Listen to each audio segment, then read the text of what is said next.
Buenas tardes a todos. Muchísimas gracias por su interés y bienvenidos a su clase de historia.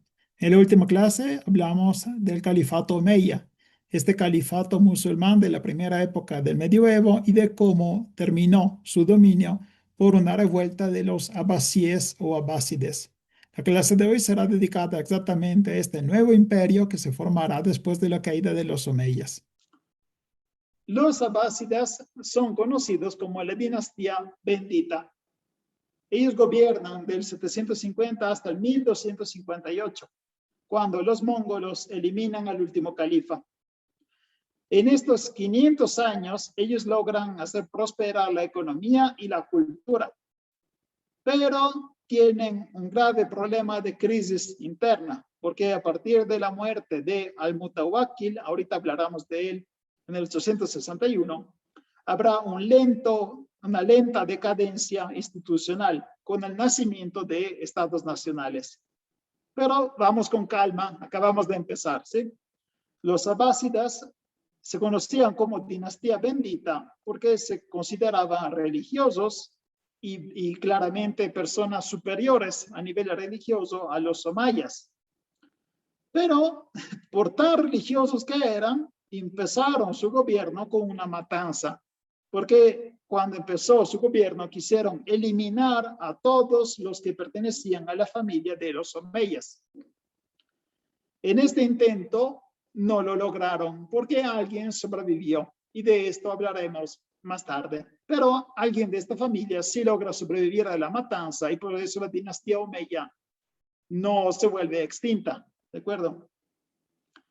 Esto, el hecho que los abásidas están al gobierno determina también el fin del predominio árabe en el gobierno de la Umma. O sea, este enorme imperio musulmán ya no es regido por árabes. Los abásidas sí eran árabes e incluso eran parientes de los omayas, pero los convertidos no árabes entran en la administración del poder. Este nuevo poder se apoya sobre dos pilares persas. El primero es el ejército que se llama Khurasaniyya. La Khurasaniyya toma este nombre tan raro simplemente porque gran parte de los soldados fueron, ¿cómo se dice?, contratados de la región del Khurasán. Esta es una región del Irán del norte-este. Otra columna, otro pilar del poder es la burocracia. La burocracia de los abásidas se basa sobre una familia, la familia de los barmésides. Este es un clan familiar que sabía muy bien cómo administrar un país y que se quedó administrando el imperio. ¿Qué quiere decir que estos dos pilares son persas? El ejército llegaba de una región de Persia, pero el país actualmente se llama Irán, ¿ok? Y la burocracia era dominada por este clan de gente de Persia. Es por eso que el imperio abásida tiene una gran influencia iraní o persa y por eso se puede considerar un imperio persa, no tan árabe. Entonces, esta contribución realmente cambia la cara del imperio. A partir del siglo VIII y IX se empiezan a escribir textos religiosos que pero también tenían carácter de histórico, geográfico, analítico y jurídico. O sea que eran textos que daban información de muchas materias, no solo de religión. Los omeyas ya habían conquistado una región muy oriental en el 711-712, que es el Sind, actualmente se llama Pakistán. Y el patrimonio cultural de India y de esos países había sido traducido por los convertidos al Islam y habían enriquecido la cultura árabe, porque la cultura árabe originalmente solo tenía pocas materias, tenía poesía, épica y estudios de genealogía. Este cambio se ve también por un cambio de capital. ¿Se acuerdan que la primera capital fue Medina, luego fue Meca, luego fue Damasco y ahora se alejan del Mediterráneo y se construye una nueva capital que es Bagdad. La que están viendo ahora es una reconstrucción gráfica en 3 dimensiones de lo que era Bagdad en el 762. Ven cómo es bonita. No tienen que pensar que Bagdad siempre se conecte a imágenes de guerra. Esto es algo triste de los últimos 30 años, ¿ok?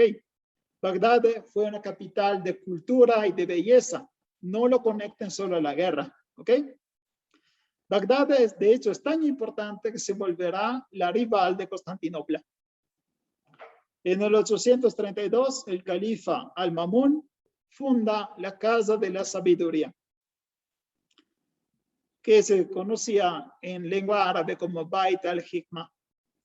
Esta Bait al-Hikmah se hace imitando una institución similar persa del Imperio Sasánida.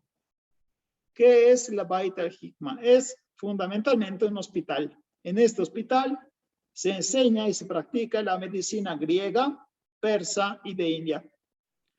Pero no es el primer hospital. El primero en absoluto es un hospital que había surgido en Damasco en el 706.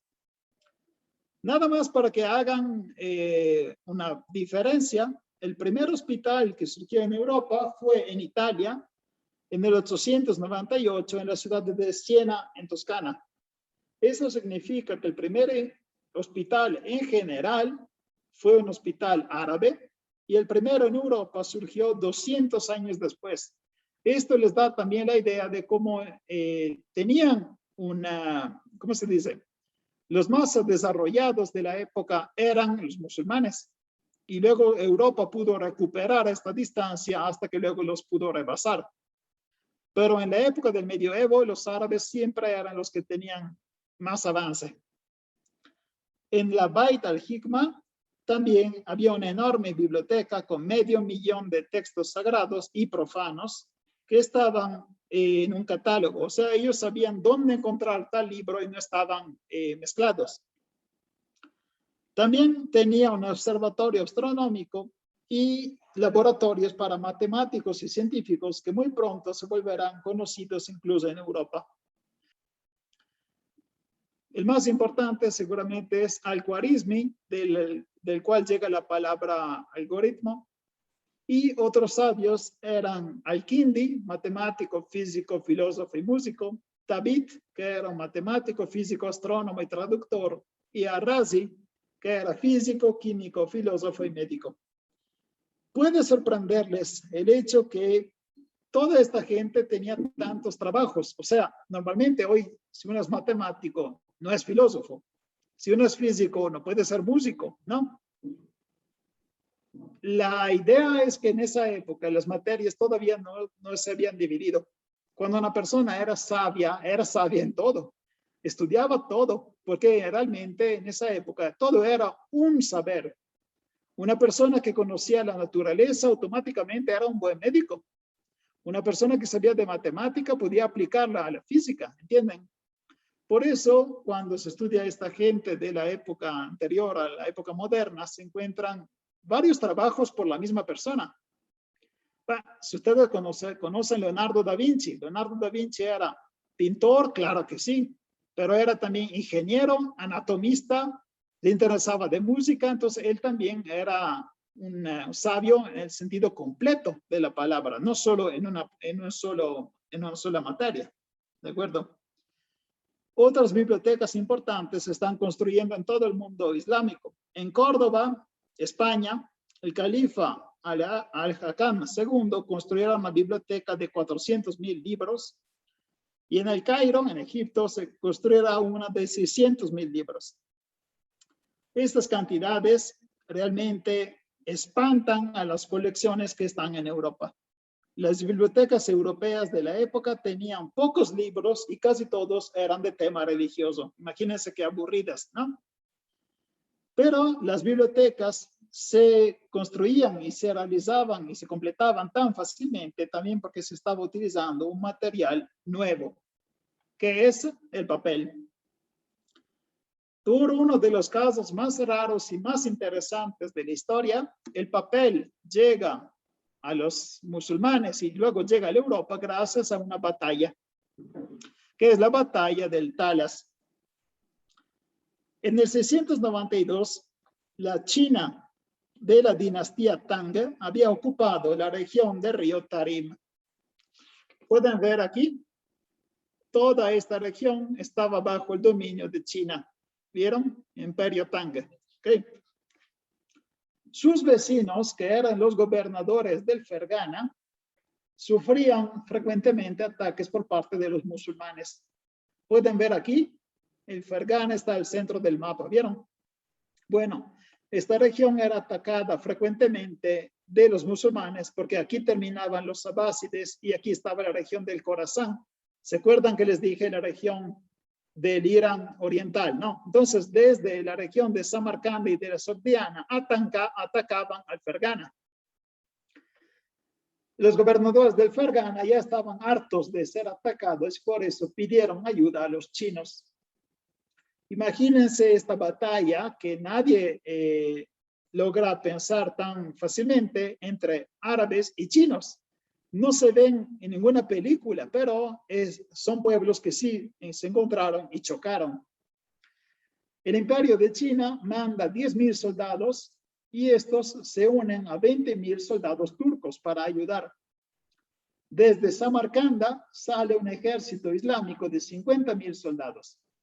Y entonces se realiza la batalla del 751 entre chinos y abásidas. La batalla es muy larga y al quinto día los turcos traicionan a los chinos y los atacan a las espaldas. Y así los árabes obtienen la victoria.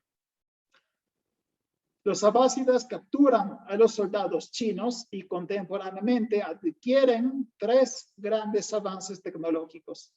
¿Por qué? Porque esos militares, 10.000 soldados chinos, no eran solo militares, eran los que hoy llamaríamos artesanos. Y así, las primeras 2 cosas que se adquirieron fue la brújula y la seda. La brújula es un invento chino que permitía a los chinos de orientarse y de no perderse en el desierto. Esa es la parte curiosa. La brújula originalmente no se usaba para el mar, se usaba para el desierto. Claramente el desierto es un mar de arena, entonces más o menos ahí estamos, porque la idea es no perderse si no te mueres, ¿no? Y el otro es el avance de la seda. Los chinos sabían cómo producir la seda a partir del gusano de seda, ¿no? Ese animalito que alimentando bien produce su, ¿cómo le llaman? Cocún, su capullo, y así de eso se puede sacar la seda y se puede producir la que era un bien de lujo de la época antigua. Ahora también los musulmanes saben cómo producirla porque lo copian de los artesanos chinos que han capturado. El tercer avance es seguramente el más importante de todos porque es el papel. Entre estos 10.000 soldados de China, algunos eran papeleros, sabían cómo producir el papel. Entonces copian y obligan a estos artesanos a explicarles cómo se hace. En Samarcanda se pone la primera empresa de papel, el primer molino, y ahí trabajan los prisioneros de guerra chinos. En el 794 el papel se produce también en Bagdad y desde el mundo del Islam llegará hacia Europa. En Europa, el centro de producción de papel será Italia, pero todo esto es por la transmisión desde China a través de los árabes llegando hasta Europa. Seguimos hablando de la expansión. Los abásides siguen conquistando en el oriente, pero pierden una región occidental. Porque, si se acuerdan, el Magreb ya se había vuelto independiente, pero la pérdida más grande es cuando pierden Al-Ándalus. ¿Cómo se hace esto? Se acordarán que los bereberes habían conquistado y producido la región de Al-Ándalus. Al-Ándalus era una parte del imperio abásida. Pero, ¿se acuerdan que les dije que los omeyas eran casi eliminados, habían sido casi eliminados, pero pocos sobrevivieron? Entre los que sobrevivieron está este señor, el Don Abd al-Rahman. Abd al-Rahman se escapa de la matanza, sobrevive y luego reúne un pequeño ejército y con este ejército desembarca en España, la que era Al-Ándalus, conquista el poder y funda el Emirato de Al-Ándalus en el 756. Este emirato es independiente de Bagdad, o sea, se separó completamente. Al-Ándalus, España, es un país diferente de lo que es el imperio. Y este emirato se transformará luego en califato, así entrando en completo conflicto con Bagdad, porque solo puede haber un califa, no puede haber dos. El califa por los árabes y por los musulmanes es lo que para los europeos es un emperador. Solo puede haber un emperador, no dos, ¿no? Entonces, con esta operación, Al-Ándalus se transforma en independiente, ¿ok? El área de más grande expansión es más allá del río Oxus. Ahí se encuentra el elemento turco, pero también a partir del siglo IX se conquista la región del río Tarima, donde hay un fértil encuentro entre las culturas árabes, persas, mongolas, China e incluso de Corea. Imagínense esta región tan rara, el Tarima, donde se encuentra casi cada cultura importante de Asia. Entonces, esto es lo que les dije del mestizaje cultural que permitió al imperio musulmán de ser tan desarrollado a nivel técnico y científico. ¿De acuerdo? Los tráficos comerciales se multiplicaban y se extendían desde el norte de África hasta China. En Cantón, una ciudad de China, el emperador permitió la construcción de un emporio abásida, que es como decir de una embajada y de un centro comercial, para todos los mercaderes que desde el imperio llegaban hasta China. El poder de las abásidas, pero siguen siendo contestado por los álides. El rígido centralismo de este imperio se rompe cuando en el año 800 el califa Harún al-Rashid le permite le asigna un emirato hereditario de Afriquilla al turco Ibrahim ibn al-Aghlab. Prácticamente Ibrahim se vuelve líder de esta región de Afriquilla, pero con, ¿cómo se puede decir? Con la aceptación, con el consentimiento de Bagdad. O sea que es una región autónoma, pero que sigue al interior del imperio. Y el objetivo de darle este control de territorio es para que él elimine los últimos terroristas que son conocidos como jariyitas. Entonces, no es realmente una pérdida del territorio, pero sí es un nivel de autonomía local. Las fracturas más grandes a nivel político se producen después de la muerte de Al-Mahdi y con el violento contraste al final del siglo VIII entre dos hermanos. ¿Por qué? Porque entre el año 810 y 813 se produce una guerra civil entre dos hermanos que se llaman Al-Amin y Al-Ma'mun.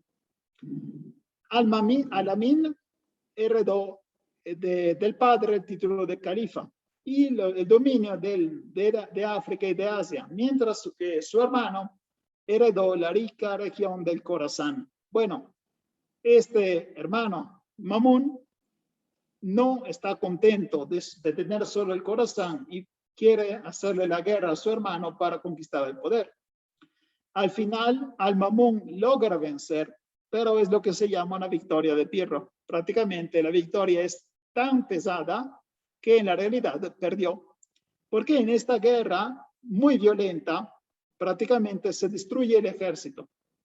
La Khurasanilla, que había sido el centro de poder del imperio abásida, ya fue destruida. Y por celos, Al-Ma'mun decide eliminar también la familia de los Barmésides. ¿Se acuerdan que les dije que este imperio tenía dos pilares, el ejército y los Barmésides? Ahora los dos pilares fueron destruidos. El hermano de Al-Ma'mun, que se llama Al-Mutasim, será el próximo califa e entiende que es necesario construir un nuevo ejército porque ya perdieron todo. Y por eso él lo quiere crear usando un nuevo elemento, que son los turcos. Los turcos entran en la historia después de esta gran matanza del ejército abásida. Los turcos ya estaban dentro del imperio, pero eran en gran mayoría esclavos. Entonces, Al-Mutasim toma a los turcos y lo transforman en un ejército eficiente que están muy conectados solo con él por un vínculo personal. O sea que este ejército es casi un ejército personal, más que ser un ejército del país. La violencia y el peligro que representan estos turcos lo convencen a alejarlos de la capital, porque Bagdad, con tener el ejército turco muy cerca, era visto como un peligro. Imagínense cuánto triste es un país que tiene que tener miedo de su ejército. Y esto no es solo una frase de historia antigua, también es historia contemporánea, ¿no? Entonces, él decide poner el ejército lejos de la capital y crea una nueva capital que se llama Samarra, entre el 835 y el 892. Pero este enorme poder del elemento turco, unido a otros pueblos, los khazaros, los kurdos, los armenos y los bereberes, se demuestran con el siguiente califa, que es Al-Mutawakkil. En la parte inicial de la clase yo dije que la crisis del imperio abásida se producirá con la muerte de Al-Mutawakkil. ¿Qué pasó? Mutawakkil tiene dos hijos. El primogénito normalmente es el que hereda, pero Al-Mutawakkil dice que no, él prefiere darle el trono a otro hijo y por eso se salta el primogénito. Lástima que este primogénito tenía el apoyo de los turcos. Entonces los turcos, cuando se dan cuenta que su príncipe no va a heredar el trono, lo convencen a matar a su papá. Y así Al-Mutawakkil es asesinado por su hijo, y esto demuestra la fuerza de los turcos, que lograron convencer a un príncipe abáside a matar a su papá, ¿no? Entonces, se supone que ahora a otra persona está en el trono y que la dinastía sigue. Sí, pero en la práctica, desde este momento hasta el final de la dinastía, quien gobierna realmente son los turcos. Siempre hay una persona en el trono, siempre parece que hay un rey después de otro rey, después de otro rey. En realidad, el ejército es quien manda y el ejército está lleno de turcos. Entonces, este imperio abásida, en la segunda parte de su historia, es un imperio títere que solo respeta la voluntad del ejército, aunque sí siempre hay un títere sentado en el trono. ¿De acuerdo? Entre el 869 y el 883, otro grave evento sacude este imperio y es una revuelta de los esclavos. Si ustedes siguieron los anteriores cursos de historia, cuando hablé de revuelta de los esclavos, estábamos en el Imperio Romano, ¿se acuerdan? Bueno, también el Imperio Abásida empieza a tener estos problemas. ¿Por qué? Porque ellos habían transferido en el territorio de Irán los zanj. Zanj son esclavos de origen africana, son literalmente africanos que habían sido secuestrados para ser usados como esclavos en la región imperial. ¿Por qué querían esclavos de África? Porque ellos sabían que estos esclavos no podían hablar su idioma, porque claramente hablaban otros idiomas. Y no conocer el idioma de los amos, de los dueños, era una manera para mantenerlos tranquilos. Pues resulta que no, porque eran tan maltratados, tan tratados como animales, que ellos decidieron levantarse y así dieron inicio a una rebelión que duró 14 años. Imagínense una guerra de 14 años de los esclavos que intentan reconquistarse la libertad. Por algún punto de esta historia, los esclavos crearon un estado al interior del mismo estado abásida. O sea, sí estaban obteniendo la victoria. Y eran organizados por un álide. Siempre estos álides están molestando, ¿no? Y ayudados por beduinos y mercenarios.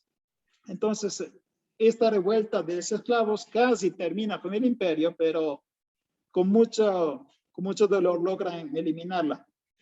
Pero esto demuestra que el imperio siempre es más débil. De hecho, empieza literalmente a perder pedazos. Además de Al-Ándalus, en el 877 se pierde también Egipto. Egipto era gobernado de un turco llamado Ahmad ibn Tulum.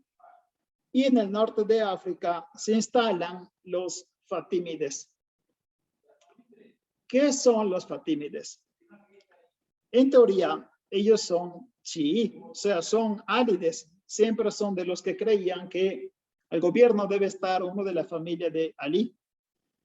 Pero, a diferencia de los otros chiíes, los fatímides dicen que ellos son descendientes de Fátima. Por eso se llama fatímide. ¿Quién era Fátima? Era la hija de Mahoma. Ellos son originarios de Siria y se expanden hasta la hasta la región de Afriquilla. En Afriquilla se unen a los bereberes y su lucha clandestina se realiza con la victoria y la conquista de Al-Urbuz en el 909. Prácticamente este grupo de chií que era originario de Siria tomó un centro de poder diferente porque se mudaron a Afriquilla y aquí están y ya dominaron el territorio. Para luchar en contra de los abásidas, miren, aquí están los abásidas y aquí están los fatímides. ¿Qué está en medio? Egipto. ¿Ok? Entonces, para poder atacar a los abásidas, tienen que moverse hacia Oriente. En el 968 conquistan Egipto y la ciudadela del Cairo y la mezquita universidad de Al-Azhar se vuelve la nueva capital en el 969. O sea que desde el 969 el Cairo es la capital de Egipto. Ahora, si ustedes ven el mapa, ya que conquistaron Egipto, ¿cuál es el siguiente paso? Es la región que se llamaba Siria. Aquí está Siria, aquí está Israel, ¿no? Entonces, tienen que conquistar Siria para poder penetrar y terminar la guerra en contra de los abásidas. Pero Siria es un auténtico desmadre, actualmente y también en el pasado. ¿Por qué? Porque es un mix de pueblos, religiones y etnias diferentes. En Siria había sedentarios y nómadas. Había cristianos, judíos, musulmanes, y estos musulmanes se dividían en sunitas y chiitas. Étnicamente había árabes, turcos, hazaros, turcomanos y seljúcidas. Este grupo de turcos luego se volverán los más fuertes porque se volvían los protectores del califa. Esta división no piensa que es algo antiguo. Lo que están viendo aquí es el mapa de Siria actual. Actualmente Siria sigue siendo un mosaico de gente de pueblos diferentes y por eso cuando llega la noticia que explotó una guerra en Siria, siempre es terrible, porque una guerra en Siria con grandísima dificultad logra pararse, porque son tantos intereses diferentes y tantos odios diferentes que es casi imposible alcanzar la paz, ¿entienden? Por eso cuando escuchan de Siria no tienen que pensar en un país unido, tienen que pensar a este mosaico. Siria fue y es un mosaico étnico, religioso y social, ¿de acuerdo? Entonces ellos intentan conquistar Siria, pero claramente es difícil. De hecho, los abásidas empiezan a obtener las victorias y los alejan de Damasco y ocupan Jerusalén en el 1086. Parece que la guerra ya la ganaron los abásidas, pero no. En el 1098, los fatímides logran conquistar la ciudad santa, o sea, Jerusalén, y ahí parece que ya están listos para invadir Siria, solo que en este cuadro, que ya de por sí es muy complejo, entra un nuevo elemento, que son los cruzados. Porque después del 1098, los europeos empiezan a entrar en este cuadro del Medio Oriente con las cruzadas y la conquista de Jerusalén. Pero de esto hablaremos en otra clase, ¿sí? Ahora, en el siglo IX, en el Emirato de Túnez, se vuelve protagonista de la historia mediterránea porque empieza una política agresiva, integrando lo que son los militares normales, los militares oficiales, con algunos piratas, que son simplemente gente desgraciada de religión musulmana, que son conocidos como sarracenos. Los sarracenos se volvieron una pesadilla para Europa y realmente es el periodo peor para ser un habitante de Europa, porque en esa época Europa era atacada de traslados, era atacada de los vikingos, de los sarracenos y de los húngaros. Pero de esto también hablaremos en otra clase. Nada más para que sepan que la región más importante de donde salían los sarracenos eran Túnez y el norte de África. La palabra sarraceno no se sabe muy bien de dónde llega. Parece que había un pueblo de etnia árabe que estaba en el Sinaí y que había sido conocido por los romanos, pero estos sarracenos probablemente era una palabra demasiado cómoda. Cualquier pirata de origen árabe u oriental de religión musulmana era llamado sarraceno, era una etiqueta simplemente, no era un grupo étnico, ¿ok? Hablamos de algo más tranquilo, que son las escuelas. En el Imperio Árabe se desarrollan en los siglos varias escuelas que son al mismo tiempo escuelas teológicas y escuelas jurídicas, porque, como ya les dije, las materias casi no estaban separadas. Estudiar la ley y estudiar la religión era lo mismo. En Medina nace la escuela malikita, que toma este nombre del fundador Malik ibn Anas. Los malikitas tenían como objetivo compilar normas jurídicas, o sea, crear textos de ley. En el Emirato de Córdoba, en España, los malikitas se volvieron los principales. Al inicio del siglo IX, en el Irak del sur, nace otra escuela que se llama Mutazilita. Los mutazilitas son literalmente los que se alejaron, los que se alejan del grupo. ¿Qué tienen estos mutazilitas? Tienen algo muy interesante. Según los mutazilitas, Alá, el Dios, no se podía describir con la experiencia humana. O sea, Alá era un ser completamente abstracto, trascendiente, en donde cada vez que tú le dabas un atributo, cada vez que tú lo describías, lo estabas reduciendo. Porque para describir al Dios estaba usando un adjetivo que era de origen humano. Entonces ellos estuvieron fueron apoyados por el califa Al-Mamun, que utilizaba este tipo particular de filosofía para empujar hacia el sincretismo. ¿Saben qué es el sincretismo? Es cuando diferentes religiones intentan unirse o simplemente viven juntas sin entrar en conflicto. El sincretismo se encuentra en México cuando ven una pirámide prehispánica y encima una iglesia. Eso es el sincretismo. O sea, es un intento de unir compartiendo lugares o compartiendo ceremonias, rituales. Entonces, este tipo de filosofía mutazilita era muy útil porque eran musulmanes que realmente creían a todo y a nada. Porque si tú no puedes describir Dios con ninguna manera, es imposible entrar en conflicto con los demás. Porque realmente tú no puedes decir nada y por lo mismo no puedes pelearte con los demás. Los mutazilitas eran perfectos para traducir textos de otras religiones y otras culturas y fueron los responsables de la traducción de obras griegas, sirias, de Irán y de India. La fortuna de los mutazilitas empezó a disminuir cuando empezaron a ser confundidos con los chiíes. Los chií de la época empezaban a operar de manera clandestina. Se habían vuelto una secta esotérica y que esperaban el regreso del Mesías, llamado el imán escondido. Y los mutazilí, en cambio, con su abstracción del monoteísmo, producían unos musulmanes que eran más racionales, porque ya no estaban tan pegados a la religión.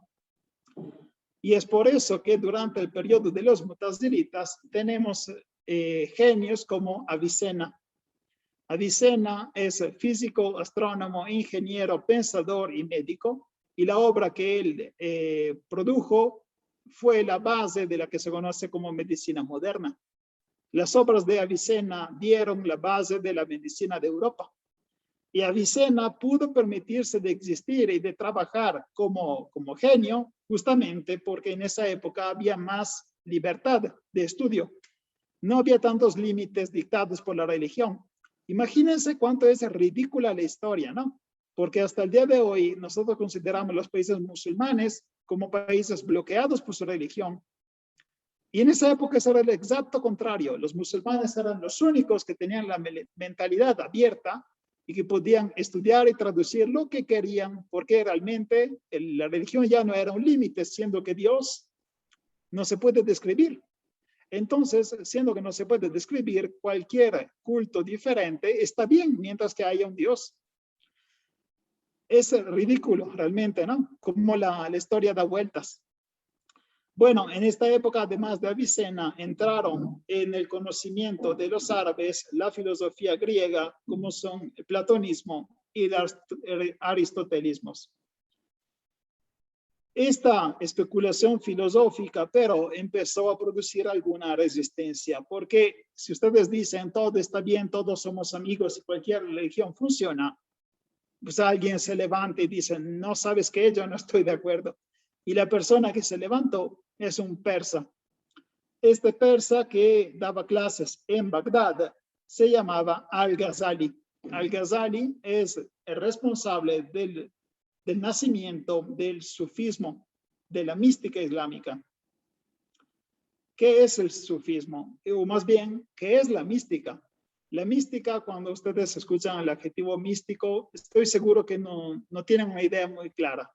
El misticismo es un tipo de conocimiento que intenta acercar el ser humano a la divinidad. Todas las religiones tienen una relación entre humanos y Dios, ¿no? Pero no todas tienen una relación íntima. O sea, tú puedes ser un buen católico, puedes ser un buen judío, puedes ser un buen musulmán y aún así sentirte solo. Porque puedes cumplir con todas las reglas de tu religión y aún así no sientes que Dios está cerca de ti. El misticismo permite entrar en contacto con Dios de manera personal. Entonces, los místicos no son personas, no son herejes, no son gente de una secta. Están adentro de la religión, pero desarrollan otros rituales, otras prácticas que les permite sentirse en compañía de Dios. ¿Ok? Bueno, la forma que tiene en el Islam la mística se llama sufismo. Los sufistas son, quisiera llamarlos monjes, en realidad no son monjes, son personas que ponen al centro de todo Dios y el estudio de Dios y vestían de lana. De hecho, la palabra sufismo llega del material lana, porque ellos se cubrían con lana. Entonces, el que fue la punta más alta de desarrollo intelectual del imperio abáside, provocó también el nacimiento del misticismo, porque no puedes dar un golpe tan fuerte hacia la racionalidad sin esperarte un golpe igual de fuerte hacia la introspección religiosa. ¿De acuerdo? Si les gustó la clase, pueden darle me gusta, compartirla y suscribirse al canal. Los enlaces de Spotify están disponibles en la página del canal de YouTube y si quieren apoyarme también pueden encontrar el enlace de Buy Me a Coffee en el que pueden comprar café o una clase sobre el imperio sirio que es para los patrocinadores. Muchas gracias, hasta luego.